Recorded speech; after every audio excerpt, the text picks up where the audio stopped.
제51장 위대한 일에 힘이 부족하면 작은 일에 전력함. 주님의 말씀. 아들아, 딸아, 너는 덕행에 대해 항상 열렬한 마음으로 매진할 수는 없으며 또 고상한 관상 기도를 언제나 계속해 나갈 수도 없을 것이다. 사람은 원죄로부터 오는 부패한 인성을 갖고 있기 때문에 어떤 때에는 낮은 데로 내려가서 실증이 나더라도 부패한 생활의 짐을 지게 될 것이다. 죽을 육신을 지니는 동안에는 염증을 느끼고 마음의 고통을 느낄 수밖에 없다. 그러므로 너는 영혼을 살피고 천상의 관상 기도에 정진하지 못하게 하는 육신의 짐을 생각하며 탄식해야 한다. 그런 때에는 자신을 새롭게 하기 위하여 다른 일을 하고 좋은 행위를 하면서 내가 올 때와 하늘로부터의 방문을 기다리는 것이 좋다. 또 내가 너를 다시 찾아와 모든 근심, 걱정을 없애줄 때까지 현세에서의 귀양살이와 마음의 건조함을 참고 견디는 것이 좋다. 나는 내 모든 수고를 잊어버리게 해 줄 것이며 마음의 편안함을 누리도록 해 줄 것이다. 성경의 풀밭으로 인도하여 마음껏 내 계명의 길을 걷게 해줄 것이다. 그때 너는 장차 우리에게 계시될 영광에 견주면 지금 이 시대에 우리가 겪는 고난은 아무것도 아니라고 생각합니다. 라고 할 것이다.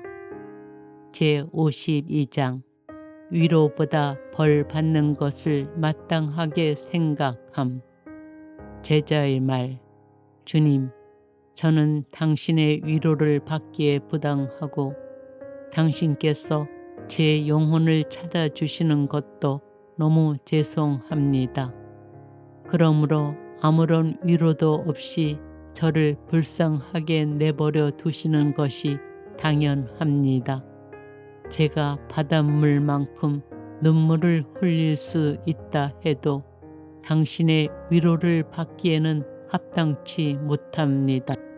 저는 당신을 심각하게 모욕했고 많은 일에서 잘못했으니 매를 맞고 벌을 받는 것 외에 다른 것이 없을 것입니다.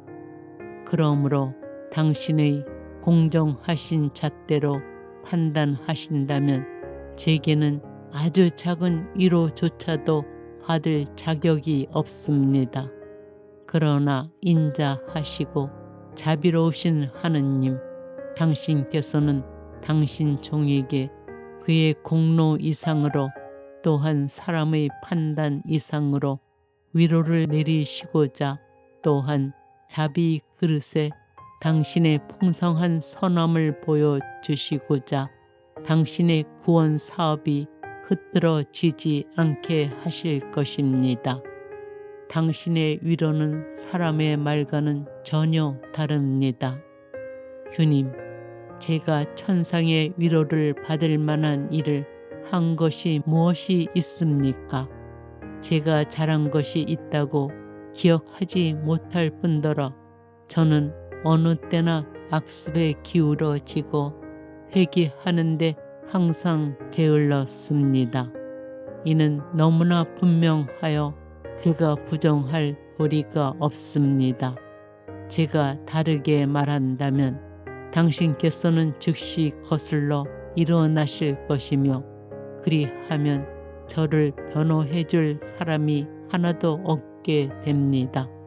제 죄악으로 말미암아 지옥의 영원한 불 말고 제가 벌어놓은 것이 무엇이 있겠습니까? 진실로 고백하오니 저는 온갖 조롱과 능멸을 받아도 마땅하며 저를 당신의 경건한 이들 가운데 하나로 생각해 주시는 것은 부당할 뿐입니다. 이러한 말씀을 드리는 것이 제게 쉬운 일은 아닙니다. 다만 당신의 자비를 더 쉽게 구하기 위하여 이처럼 저희 죄를 고백합니다. 정말 부끄러운 범죄자인 제가 무슨 말씀을 아뢰겠습니까? 주님, 저는 죄를 지었나이다. 저를 불쌍히 여기시고 저를 용서해 주소서. 이 말밖에는 제 입이 당신께 드릴 말씀이 없습니다. 암흑의 나라, 죽음의 어둠이 덮인 그곳으로 가기 전에 조금이나마 생기를 되찾게 저를 놓아 주십시오. 죄인이 불쌍한 죄인이 자기 죄를 알고 통회하며 스스로 겸손해지는 것 말고 당신께서 무엇을 바라시겠습니까? 진실한 통회와 진정한 겸손으로 용서받을 희망이 생기고 어지러운 양심이 평화로워지고 잃은 은총을 얻게 되고 장차 겪을 하느님의 거룩한 분노를 피하게 되며 통회하는 영혼은 하느님과 만나 포옹할 것입니다. 주님, 죄인의 겸손한 통회는 당신 의향에 맞는 제사가 되고 당신 대전의 위향보다도 더 좋은 향기가 되고 당신의 거룩한 발에 부어 드리기를 바라시는 좋은 향약이 되니 당신께서는 부서지고 꺾인 마음을 없인 여기지 않으십니다. 그곳은 성난 원수의 얼굴을 피하는 피난처며 다른 곳에서 더러워지고 악하게 된 모든 것을 씻고 고치는 곳입니다. 제53장 세상에 맞들이는 사람에게는 하느님의 은총이 내리지 않음. 주님의 말씀. 아들아, 딸아, 내 은총은 귀중한 것이다. 내 은총을 다른 것이나 세상의 위로와 비교할 수도 섞을 수도 없다. 그러므로 은총을 원하거든 은총에 방해가 되는 모든 것을 없애야 한다. 고요한 것을 찾아 혼자 있기를 좋아하고 사람과 이야기 나누기를 원치 말고 오직 하느님께 신심을 다하여 기도함으로써 통회하는 마음과 조촐한 양심을 보존하도록 힘써라. 온 세상을 아무것도 아닌 것처럼 생각하고 모든 세상 사물보다도 하느님과 사귀는 것을 소중하게 생각하라.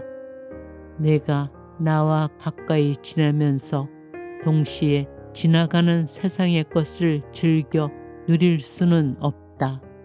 너를 아는 사람들과 친구들을 멀리하여 세상의 어떤 위로 없이도 마음을 보존할 수 있어야 한다. 베드로 사도는 그리스도 신자들에게 이 세상에서 나그네와 이방인같이 자신을 절제하라고 공고하였다. 세상의 것에 조금도 마음을 두지 않았던 사람이라면 죽을 때에 이르러 얼마나 자신이 있을까? 그러나 병든 정신을 가진 사람은 자기 마음이 모든 것에서 벗어나야 한다는 것을 깨닫지 못하고 자연히 인간은 내적 생활을 하는 사람이 누리는 자유를 알지 못한다. 그러나 사람이 참된 영성 생활을 하려면 먼 것이나 가까운 것이나 다 버려야 하며 무엇보다도 자기 자신의 주의를 기울일 필요가 있다. 내가 너 자신을 완전히 이기게 되면 다른 것은 어렵지 않게 굴복시킬 것이다. 완전한 승리는 자신을 이기는 데 있다.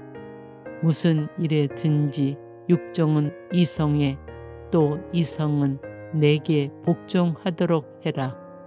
자기 육정과 이성을 다스리는 것이 진정으로 자기를 이기는 것이며 그런 사람이야말로 세상의 주권을 잡은 사람이다. 내가 이 완덕의 결정에 이르고자 한다면 너 자신과 모든 사사로운 이익과 물질에 대한 무절제한 성향을 그 뿌리부터 뽑아 없애야 한다. 이를 위해서 너는 도끼를 뿌리에 댄 사람처럼 시작해야 한다. 뿌리째 없애버려야 할 모든 악습은 거의 다 자기 자신을 지나치게 사랑하는 데서 생긴 것이다. 그러므로 바로 이 악습을 쳐 이겨 완전히 굴복시키면 항상 평화가 가득할 것이다.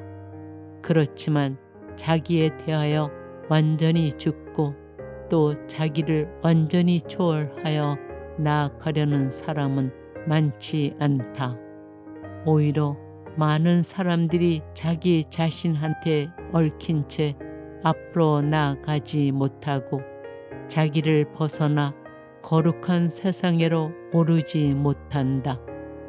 나와 함께 자유로이 거룩한 세상에 오르려는 사람은 악하고 무절제한 모든 감정을 억제해야 하며 어떠한 피조물에 대해서도 사사로운 감정으로 애착하지 말아야 한다.